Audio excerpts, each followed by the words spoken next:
Welcome back to adftestprep.com. In this video we will continue our JOA test breakdown.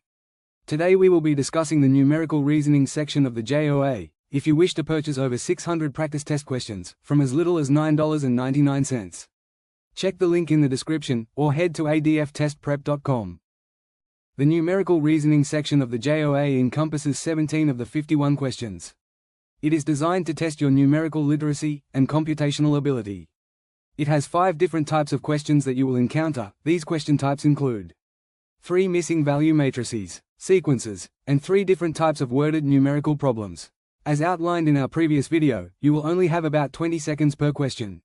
So in this video, we will give you the easiest and fastest method to complete each question.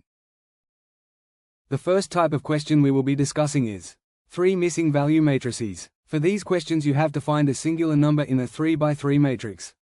2 values in the matrix have been removed, so you must determine the pattern of the matrix with the remaining numbers. The value you have to find is indicated by a question mark. In this example we can see that the pattern is +2 down and +3 across. We can then determine that the missing value here is 12, and the missing number here is 11. According to these rules, the value we are trying to find could only be equal to 4. Missing number matrices such as this one could appear in the test with many different mathematical rules. The rule could be addition, subtraction, multiplication, and so on. So it's important to practice your mathematical skills before the test. The second category of question you will encounter on the JOA under numerical reasoning is sequences. Again, you must find the rule for the sequence to determine the missing value indicated with a question mark. For example, in this sequence, we can identify the pattern of this sequence as alternating between -3 and +6. We can then determine the answer by continuing the pattern. 9 minus 3 equals 6, and 6 plus 6 equals 12, and 12 minus 3 equals 9, therefore the number is 15 because the next rule in the sequence is +6, giving the value of 15.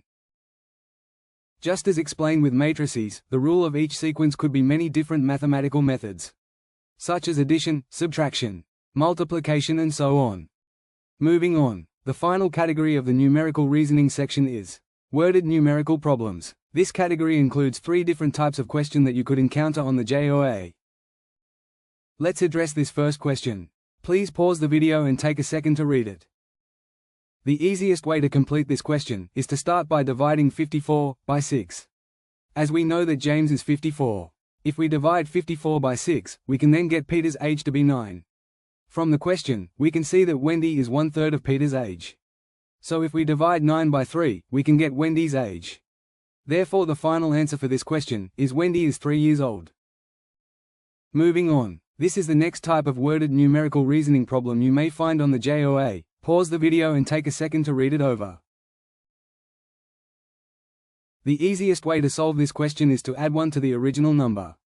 Then divide by 2. The reasoning for this is explained by the equation shown on the screen. Take a second to read it over. We can confirm this is correct by dividing the original number by 2, in this case 15, then finding the difference by subtracting the square root of their numbers. For example, 15 divided by 2 gives us 7 and 8. 8 by 8 minus 7 times 7 equals 64 minus 49. 64 minus 49 equals 15. So the difference is 15, which concludes that 8 is the final answer. This is the final example question in the numerical reasoning section, and the final question in this video. Well done if you have made it this far. Take a moment to read the question over. The fastest and easiest way to find the answer to this question is to assume that the result is equal to 1. So therefore the first step is to add all these numbers together. This would be the sum of 5, 4, 3 and 6. This equals 18, therefore the answer will be 18. This concludes our breakdown of the numerical reasoning section of the JOA. For any questions or, if you wish to purchase practice material, check the link in the description or head to adftestprep.com.